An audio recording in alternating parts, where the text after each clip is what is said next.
നമ്മളിപ്പോൾ ഇറ്റലി ഉണ്ട് കേട്ടോ. ഇറ്റലിയിൽ ടണലിൻ്റെ അകത്ത് കൂടെ പോകുന്നത്. അതായത് A10 റോട്ടിൽ നിന്ന് വന്നിട്ട് A12 റോഡ് കേട്ടോ. ഞാൻ ആദ്യമായിട്ട് ഇതിൽ വരുന്നത്. എൻ്റെ കിളി പോയി.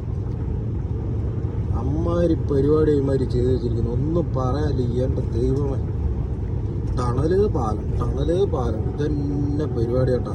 അതായത് ഒരു 2 ദിവസം എടുക്കുന്ന പരിപാടിയാണ് ഇവന്മാർ ഒരു 3-4 മണിക്കൂറിനും കൊണ്ട് ഇതിൻ്റെ ഉള്ളിൽ കൂടെ വിട്ട് നമ്മൾ അപ്പുറത്ത് കടത്തി വിടുന്നത്. ഇല്ലേ നമ്മൾ 2 ദിവസം കടന്ന് വണ്ടി ഓടിക്കേണ്ടി വരും. ഒന്നും പറയാനില്ല കേട്ടോ. ഈ ഇറ്റലി ഒരു വല്ലാത്ത സംഭവം തന്നെ കേട്ടോ. ഇറ്റലി നമ്മളെ ഭയങ്കരമായിട്ട് ഈ ടണലും പാലവും കൊണ്ടൊക്കെ ഞെട്ടിച്ചു കളഞ്ഞു. ഇന്നലെ ഞാൻ A10 റോട്ടിൽ നിന്ന് A12 കയറുന്ന സമയത്ത് ഒരു പാലമൊക്കെ ഉണ്ടായിരുന്നു. 2 കാലിൽ നിൽക്കുന്നത്.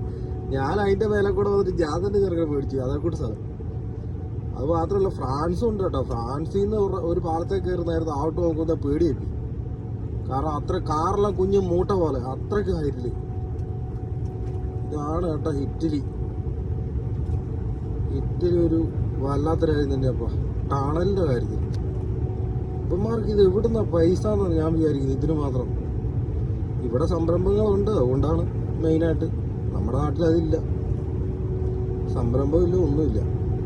അപ്പം അതുകൊണ്ട് വരുമാനം കുറയും. നമ്മുടെ വിദേശ കറൻസി മാത്രമേ ഇവർ നോക്കുന്നുള്ളൂ, നമ്മുടെ സർക്കാർ. ഇവിടെ ഉള്ള ആളുകൾ അങ്ങനെയല്ല, മറ്റുള്ള രാജ്യങ്ങളിലെ ബിസിനസ്സുകൾ ഇവിടെ കൊണ്ടുവരുന്നു കേട്ടോ. അങ്ങനെയാണ് ഇവർ കണ്ടോ. സിഗ്നലെല്ലാം പോയി. ഇവർ സക്സസ് ആയി നിൽക്കുന്നത്. ഒരു ടണൽ കഴിഞ്ഞ് അടുത്ത പാലത്തേക്ക് കയറി കേട്ടോ. ഇതൊക്കെയാണ് പരിപാടി. ഇത് പാലമല്ല, പാലം കയറുന്ന ഭാഗം ഒഴയും. ഇങ്ങനെയൊക്കെ നമ്മൾ നാടും ബിൽഡ് ചെയ്ത് വെക്കണം കേട്ടോ. പറയാണ്ടിരിക്കാൻ കഴിയില്ല.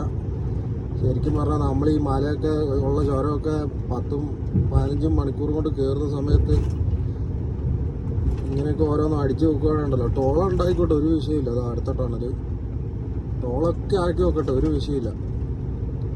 കോടയുണ്ട്, കോട.